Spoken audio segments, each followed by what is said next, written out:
The doctor stared at my son's chart for 3 long seconds before looking at me and saying, "Mr. Carter, your blood isn't compatible." And somehow my wife looked scared before I did. At first, I honestly thought they'd mix something up. Hospitals mess things up all the time. Wrong clipboard, wrong room, wrong paperwork. I'd spent enough years dealing with insurance companies and service contracts to know nobody's perfect. So I gave the doctor a tired little laugh and said, "We'll check again. I'm his dad." The man didn't laugh back. That's when something cold settled into my stomach. It was just after 6 in the evening at Banner University Medical Center in Phoenix. I remember because the TV mounted in the waiting room kept flashing the weather warning across the bottom of the screen. 112 degrees. Typical July in Arizona. My coffee had gone cold an hour earlier, but I was still holding it anyway. I think people do that when they're scared. Gives your hand something to do. My son Ethan was upstairs getting prepped for emergency treatment after collapsing at baseball practice. 1 minute he'd been running drills. Next minute he was on the ground holding his stomach while another parent called 911. The doctors later said it was internal bleeding connected to a blood disorder nobody knew he had. Everything after that moved fast. Too fast. Tests, nurses, forms, questions. Then suddenly someone saying they needed blood immediately. I didn't hesitate. "Take mine." That's what fathers do. At least that's what I thought. The doctor adjusted his glasses and glanced back down at the chart. "Your son's blood type is O negative." "Okay. And yours is O positive." I shrugged a little. "So..."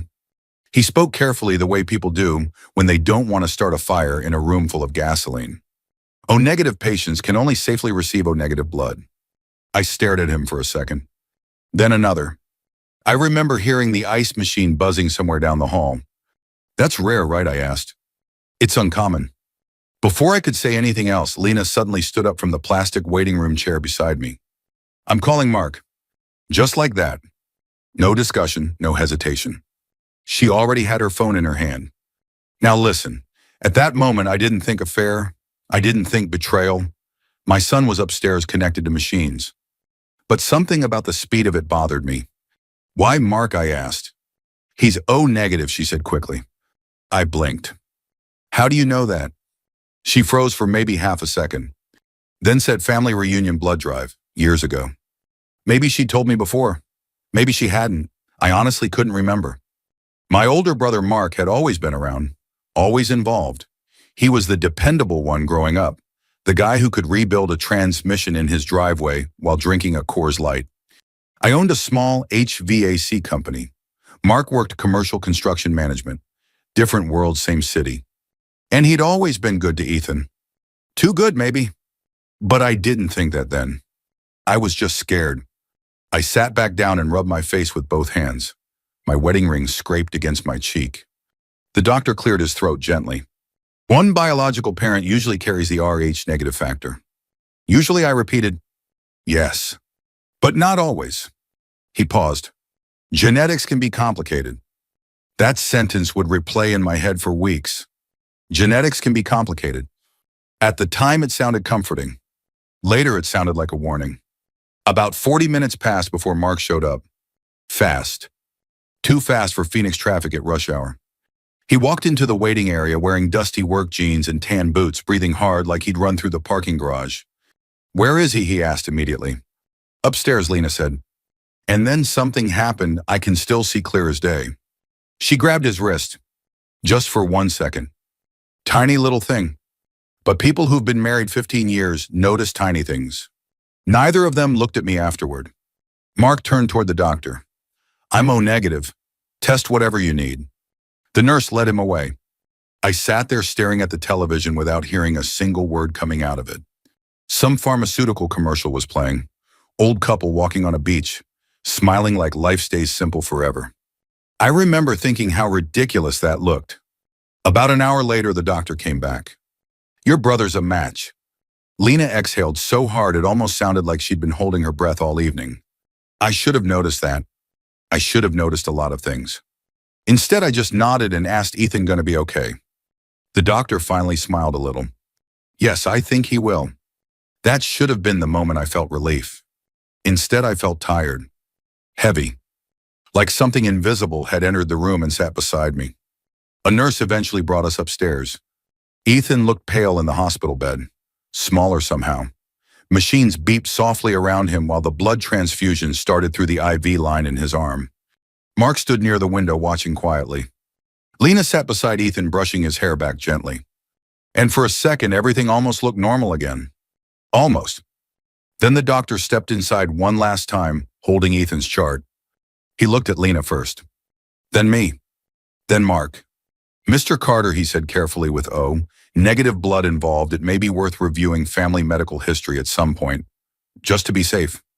Nobody spoke. Not me. Not Lena. Not Mark. But I noticed something then that made the hair rise on the back of my neck. My wife wouldn't look me in the eye, and neither would my brother. Every time I closed my eyes, I saw Lena grabbing Mark's wrist in that hospital hallway. I sat in one of those stiff hospital recliners beside Ethan's bed, while machines hummed softly in the dark, and every time I started drifting off, another thought would yank me awake again. O negative. My brother's a match. My wife already knew. Around 3 in the morning, Ethan finally stirred a little and looked over at me. You look terrible, Dad, he mumbled. I laughed quietly. Thanks, buddy. His voice was weak, but still Ethan, still sarcastic. That alone made my chest loosen a little. He glanced toward the IV bag hanging beside the bed. Uncle Mark came. Yeah. Cool. Then he closed his eyes again. Simple conversation, nothing strange about it. But after he fell back asleep, I sat there staring at him under that dim hospital light and noticed something I'd never really paid attention to before. His nose. It looked like Mark's. Now listen. When you raise a kid 13 years, people tell you he looks like you all the time. You stop questioning it. Ethan had my height, my dark hair, my stubborn attitude. But once doubt gets into your head, it spreads like oil in water. Everything starts looking different. By 7 the next morning, the hospital smelled like burnt coffee and disinfectant. Nurses changed shifts. Somebody rolled a squeaky supply cart down the hallway every 15 minutes. Lena came back carrying fresh clothes from home. You should shower, she told me. I'm fine. You've been awake all night. I said I'm fine. That came out sharper than I intended. She looked at me for a second, then quietly set the bag down on the chair. Neither of us mentioned the blood type thing. Not directly. That was the strange part. It sat there between us anyway. The doctor stopped by around 8:30. Older guy, calm voice, gray mustache. The kind of doctor older folks trust immediately because he actually looks like he's lived life. He flipped through Ethan's chart while explaining the treatment plan. Then he said casually, your brother's donation helped stabilize him quickly. Good, I said. The doctor nodded. Now regarding the Rh negative factor, there it was again. Lena immediately looked down at her phone. The doctor continued carefully. Sometimes genetics surprise people.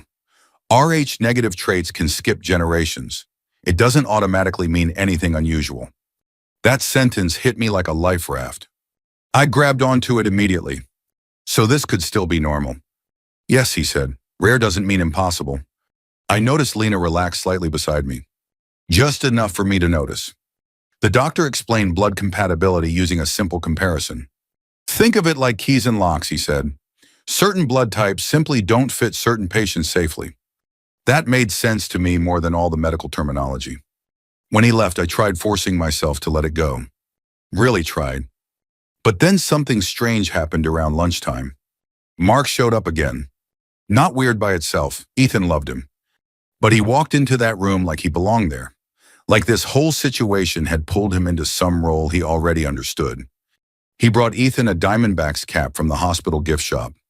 Thought this'd make you heal faster, he joked. Ethan smiled weakly. Only if they stop sucking this season? Mark laughed hard at that, real hard. Lena laughed too. And suddenly I felt like I was standing outside my own family looking through a window. It's hard to explain unless you felt it. That quiet moment when your instincts start whispering something your heart refuses to hear. Mark sat beside Ethan's bed talking baseball while I stepped into the hallway to call my office. My service manager, Rick, answered immediately. You okay, boss? Not really. I leaned against the wall near the vending machines and rubbed my forehead. I could hear an elderly couple arguing softly nearby about parking validation. Life keeps moving even when yours suddenly stops. We had to push the mason install to Friday, Rick said. Client wasn't thrilled. Do what you gotta do. You sound awful. My kid's in the hospital. Silence. Then Rick lowered his voice. Jesus, he okay? Yeah, he will be. At least I hope so. When I went back toward Ethan's room, I heard voices before I stepped inside. Lena and Mark. Soft, urgent. He can't keep asking questions, Lena whispered. Mark answered too quietly for me to hear clearly. Then she said something that froze me in place. I didn't think this would ever happen. I stood there outside the door, feeling my pulse hammer in my neck. Part of me wanted to walk in immediately. Another part wanted to turn around and leave the hospital altogether. Instead, I waited. A few seconds later, Mark stepped out and nearly bumped into me. Oh, he said quickly, didn't see you there. Apparently. He stared at me for half a second too long, then clapped my shoulder. He's gonna be okay, Dave. Dave. He only called me that when he was nervous. I walked back into the room. Lena was adjusting Ethan's blanket, even though it didn't need adjusting. You okay? She asked without looking up. Yeah, I lied. Then I sat down beside my son and stared at the television, while a weather report warned Phoenix residents to stay indoors through the weekend heat wave. A normal day in Arizona. Except suddenly nothing in my life felt normal anymore. And for the first time since Ethan was born, I started wondering if everybody in that room knew something I didn't. When you've been married long enough, your brain learns how to protect you. That's the only way I can explain it. You ignore little things because life is busy.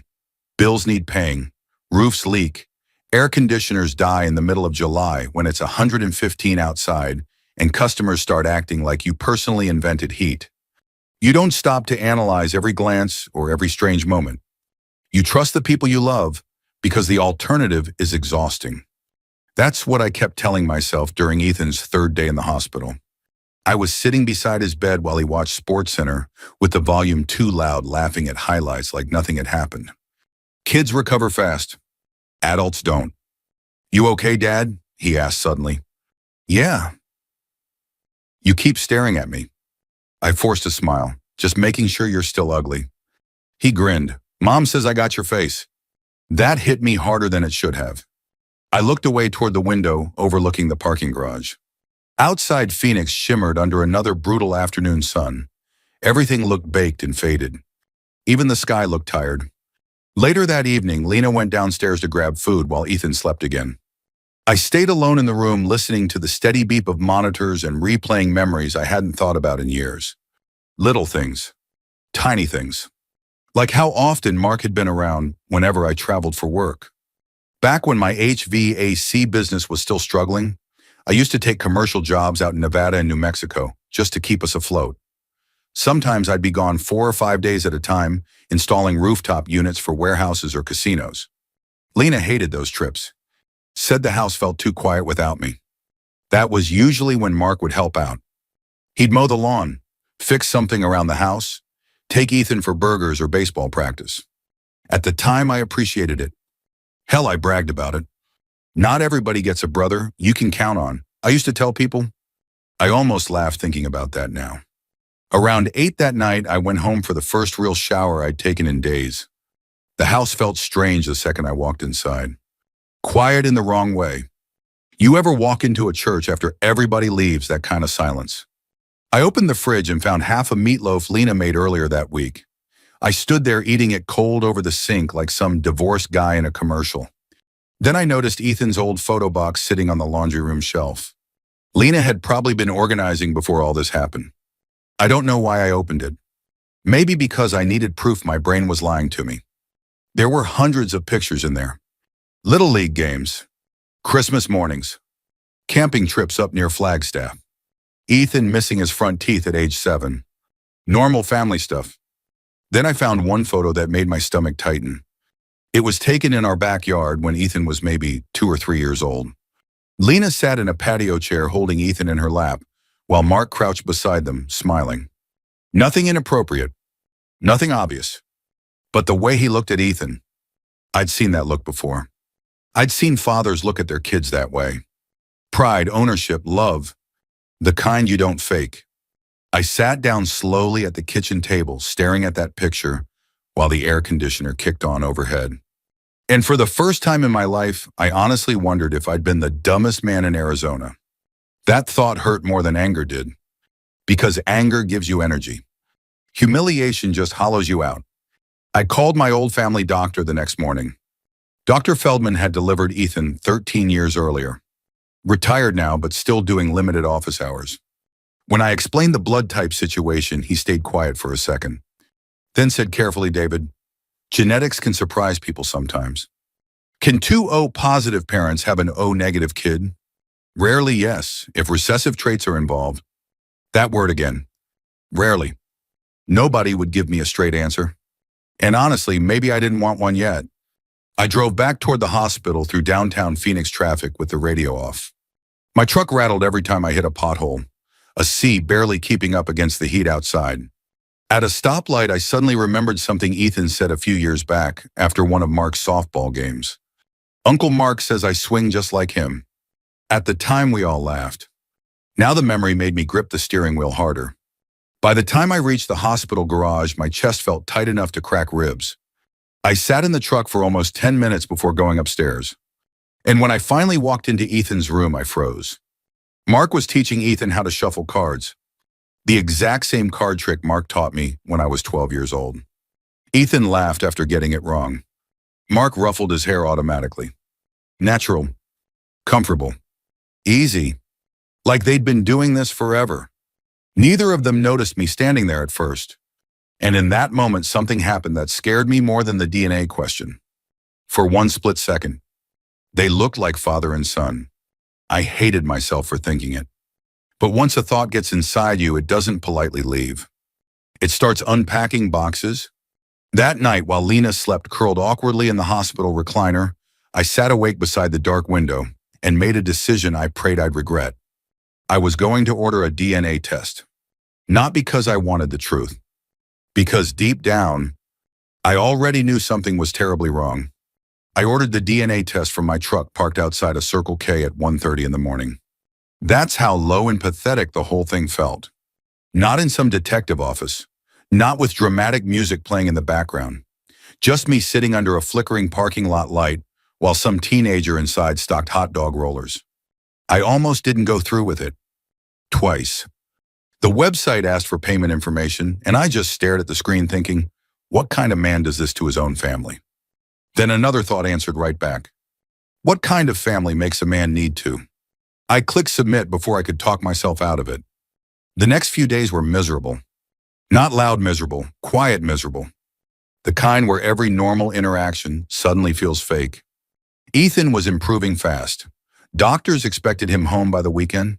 He spent most of his time complaining about hospital food and trying to convince nurses to sneak him extra pudding cups. Part of me loved hearing that because it meant he was still himself. The other part kept watching him too closely, listening too carefully, looking for pieces of Mark inside him. And I hated myself for it. Lena noticed something was wrong with me, obviously. After 15 years, spouses can sense mood changes like dogs smell rain. One evening, she cornered me near the vending machines outside the ICU wing. "You haven't looked at me normally in days," she said quietly. "I'm tired." "So am I." I nodded toward Ethan's room. "Kid almost died. We're all tired." That should have ended the conversation. Instead, she crossed her arms and studied my face carefully. "You think something's wrong?" Not a question. A statement. I shrugged. Should I? Her eyes watered instantly. That caught me off guard. Because guilty people in movies always act cold or defensive. Real people don't. Real people look hurt, confused, scared. That's what made everything harder. Lena lowered her voice. "David, whatever's going on in your head right now, please don't destroy this family over assumptions." My stomach dropped. Assumptions. Not you're crazy. Not nothing happened. Assumptions. Before I could answer, Mark appeared at the end of the hallway carrying coffees. Perfect timing. Almost too perfect. "There you two are," he said. I swear I almost hit him right there. Not because I had proof. Because suddenly I couldn't stand the sight of him anymore. Instead, I took the coffee and forced myself to say thanks. That night, I drove aimlessly around Phoenix for nearly 3 hours instead of going home. Past strip malls, gas stations, closed diners, old neighborhoods where palm trees leaned over cracked sidewalks. I ended up outside St. Mary's Catholic Church near downtown sometime after midnight. Now, I'm not some deeply religious guy. I go to church on Christmas, Easter sometimes, funerals. That's about it. But I sat in that empty parking lot with the engine off and honestly prayed harder than I had since my father died. Please let me be wrong. That was it. Not please save my marriage. Not please punish them. Just let me be wrong. A week later, Ethan finally came home. The house should have felt happy again. Instead, it felt crowded with tension nobody acknowledged. Mark still stopped by constantly. Too constantly. One afternoon, he brought Ethan a new baseball glove. Little upgrade gift, he said. Ethan lit up like Christmas morning. Seriously. Mark grinned. You'll pay me back by batting over .300 someday. Then Lena kissed Mark lightly on the cheek before carrying drinks outside. Tiny gesture. Probably harmless in another life. But my chest tightened so hard I had to leave the room. That night, after everyone went to bed, I sat alone at the kitchen table staring at unpaid invoices from my HVAC business while the ceiling fan clicked overhead. My lawyer consultation bill sat beside them. Yeah, I'd already talked to one. Not because I was certain. Because I was preparing for impact. The DNA results arrived the next afternoon. I couldn't open them at home. Couldn't do it near Ethan. So I drove to a diner off Interstate 17, where truckers stopped for pie and coffee. I parked way out near the edge of the lot and just sat there holding the envelope. 10 seconds. 30 seconds. Maybe a full minute. My hands were shaking so badly the paper rattled. I remember watching an older couple walk slowly into the diner holding hands. Simple little moment. And I thought, God, I used to think that'd be us someday. Then I opened the envelope. The words blurred at first. I had to read it twice. Probability of paternity 0%. Not low. Not uncertain. 0. I didn't cry immediately. Honestly, my brain just stopped working for a second. Then suddenly I was outside the truck throwing up onto the asphalt beside my own front tire while cars rolled past on the interstate behind me. A waitress from the diner came outside asking if I needed help. I waved her off. Couldn't speak. I sat back inside the truck afterward with tears finally coming, but they didn't feel dramatic. Just exhausted. Like my body had finally realized something my heart had been fighting for days. When I got home, Lena and Ethan were watching television together in the living room. Normal. Comfortable. Ethan laughed at some dumb commercial while Lena folded laundry. I stood there looking at them and felt like a ghost in my own house. Then my eyes drifted toward a framed school picture sitting on the shelf. Ethan at age 10. Same crooked smile Mark had in his high school football photo. Same eyes, too. How had I never seen it before? Or maybe I had. Maybe love just blinded me to it. That night, lying awake beside Lena while she slept inches away from me, I stared into the darkness and realized something awful. The blood test didn't destroy my life. It just revealed what had already been there for 13 years. And the next thing I did would decide whether I stayed broken, or finally made them face what they'd done. I didn't confront them right away. That surprises people when I tell this story. Most folks think betrayal turns you into some screaming maniac throwing plates across the kitchen. It didn't happen like that. Honestly, after the DNA results, I got quieter, calmer, and that scared Lena more than yelling ever would have. For almost 2 weeks, I acted normal. I went to work, fixed air conditioners, paid invoices, picked Ethan up from follow-up appointments, smiled when neighbors waved. Inside, I felt like somebody had replaced my organs with concrete. I spent those 2 weeks thinking about revenge. Not violent revenge. Real revenge. The kind where people have to sit still and look directly at what they've done. So I planned a Sunday barbecue. Nothing unusual about that in our family. We'd done it 100 times over the years.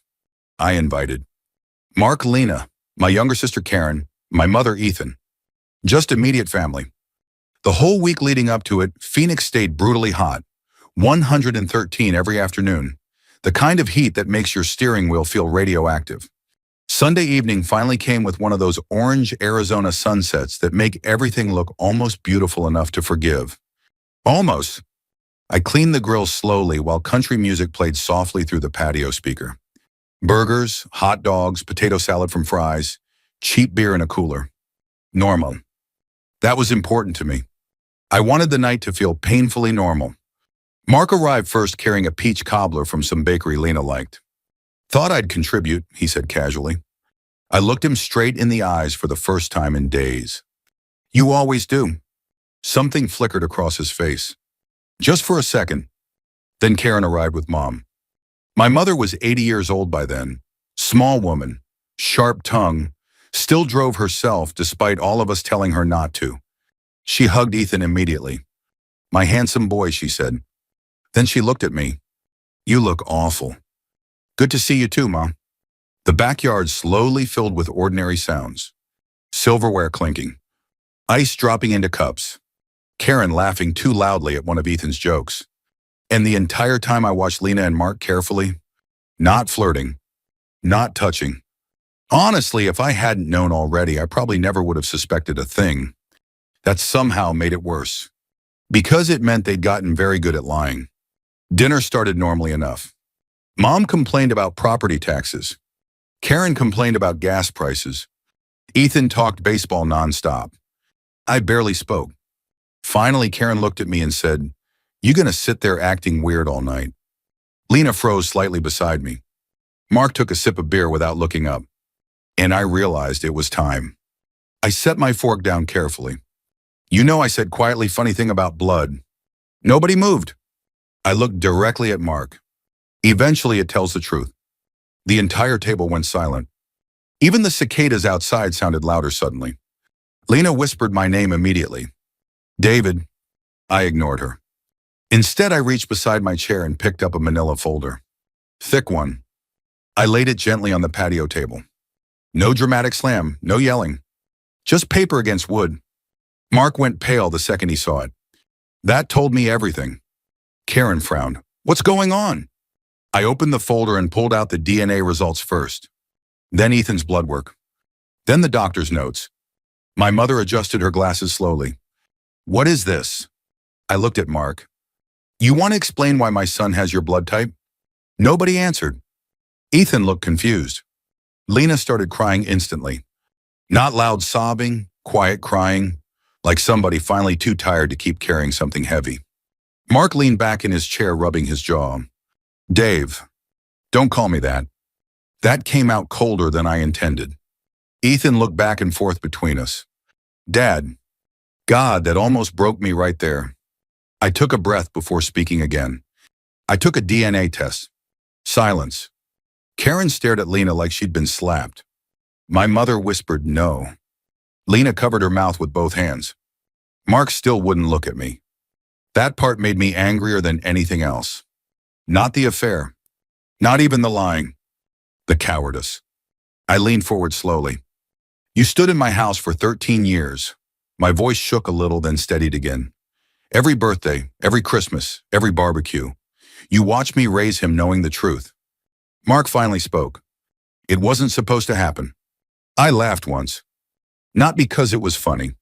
Because I honestly couldn't believe that was his defense. Lena started crying harder. It only happened once, she whispered. Karen snapped immediately. Oh, shut up with that. Mom sat perfectly still, staring at the tablecloth like she suddenly didn't recognize her own family anymore. I looked at Lena. Did you know? She nodded slowly through tears. Not for sure, not at first. But you suspected. Another nod. And you said nothing. She wiped her face with trembling fingers. I was scared. That word hit me strangely. Because part of me understood it. That's the terrible thing about betrayal. Sometimes the people who hurt you are still human enough to pity. Mark finally looked at Ethan. I never wanted this to hurt you. I stood up so fast my chair scraped hard against the patio concrete. You don't get to talk like a father now. Dead silence. Ethan looked shattered. 13 years old and watching his entire world split open in front of him. That part still haunts me. I turned toward Mark one last time. You're not my brother anymore. No screaming after that. No punches. Honestly, the quiet was worse. Mark stood slowly, grabbed his keys, and walked out through the side gate without another word. Lena stayed sitting there crying softly while my mother stared at her with pure disappointment. And for the first time since the hospital, I finally felt like the truth belonged to me instead of them. But sitting there looking at Ethan's face, I also realized something else. The revenge part. That was easy. Figuring out how to keep loving my son after all this. That was going to be the hard part. The house sold faster than I expected. Phoenix real estate was still insane back then, even with interest rates climbing. Young couple from California bought it within 8 days. I remember standing in the empty living room after signing the paperwork, hearing my footsteps echo where Ethan used to leave baseball gear all over the floor. 15 years in that house. Gone in an afternoon. Divorce moves slower. Lawyers always move slower when emotions are expensive. Lena rented a townhouse across the city near Chandler. I moved into a smaller one-story place near Deer Valley Airport. Nothing fancy. Just enough room for me, an old leather recliner, and the television I'd had since Obama was president. For a while, life became painfully quiet. That was the worst part. Not anger. Not betrayal. Silence. I'd spent decades surrounded by noise. HVAC units roaring on rooftops. Customers complaining. Baseball games. Family dinners. Then suddenly it was just me heating frozen dinners at 10 o'clock at night while blood pressure medication sat beside the microwave. I gained 12 pounds that winter. Started forgetting things at work. One afternoon, I drove 40 minutes to a service call before realizing I'd forgotten half my tools back at the shop. Rick finally pulled me aside and said, "Boss, you either need a vacation or therapy." I laughed harder than the joke deserved.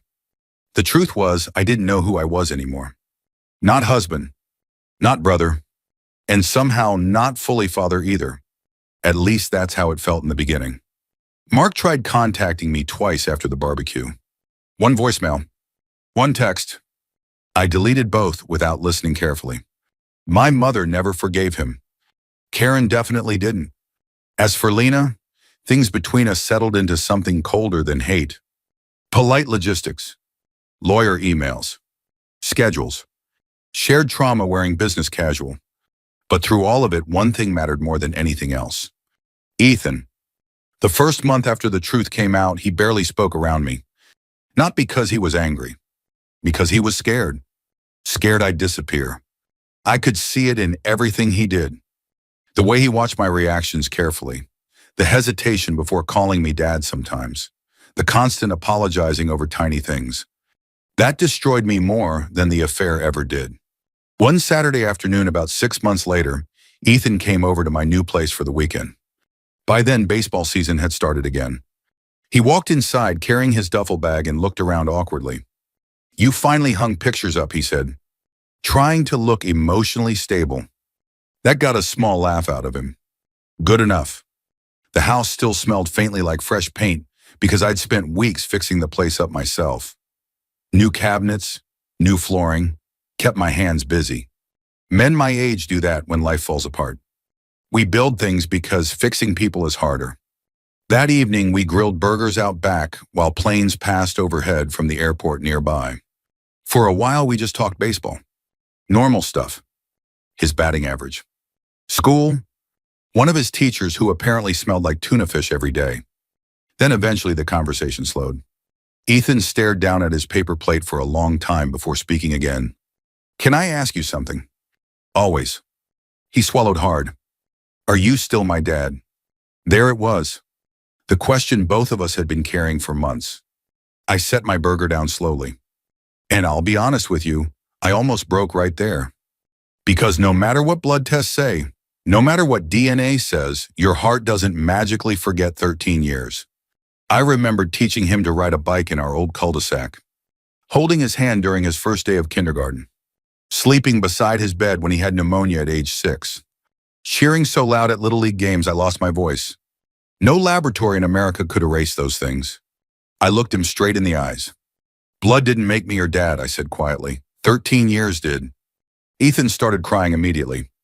Teenagers try not to cry in front of people, especially boys. But once it started, he couldn't stop. So I walked over and hugged him. And for the first time since all this happened, something inside me finally loosened. Not healed, just loosened. A few weeks later, Ethan asked if I'd still help coach batting practice sometimes. I said yes before he even finished the sentence. Mark, from what I heard, eventually moved out to Nevada for work. Haven't spoken to him since. Honestly, I don't hate him anymore. Hating somebody that long is exhausting when you're over 50. What he did was unforgivable. But carrying rage forever would have ruined the rest of my life too. As for Lena, I think losing the family hurt her more than the divorce itself. Last I heard, she started seeing a therapist and going back to church regularly. I hope she finds peace. I really do. Because after everything, bitterness starts feeling like another prison. These days, my life is smaller. Quieter too. But it's honest. Ethan still comes over most weekends. We watch baseball, eat terrible diner food, complain about gas prices like every other middle-aged man in Arizona. Sometimes that's enough. Funny thing is, the blood test I thought would destroy me ended up teaching me something I probably should have understood years earlier. Being a father isn't biology. It's showing up. Again and again. Even after your heart gets broken. If somebody you trusted ever shattered your world, I hope you remember this pain changes you, but it doesn't have to empty you. And if you still choose love after all that, you're stronger than most people realize.